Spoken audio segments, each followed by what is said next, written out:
First, you want to open ChatGPT and get a new chat started. Then you'll put in the information for how you can find some engaging content. ChatGPT is going to come up with that list. And once the list is created, then what you're going to do is you're going to copy that list into a spreadsheet.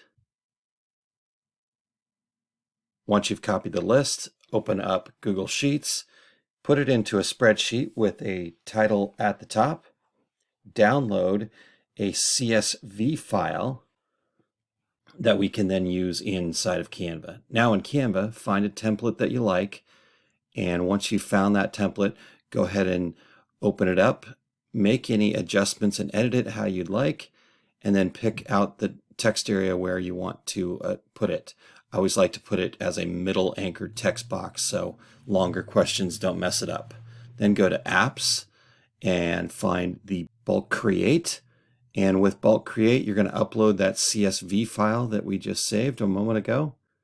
And once you've uploaded that, it's going to tell you what data fields are available. Then you go find the three dots and connect data.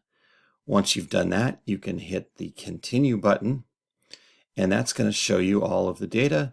Now you have made a new page for each particular question, and now you have 10 pages of content here that you can post on social media.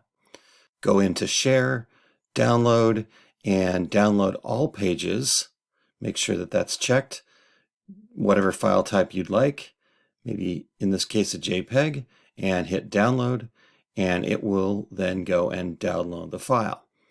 From there, you want to extract that zip file, and now you have 10 different pieces of content that you can share.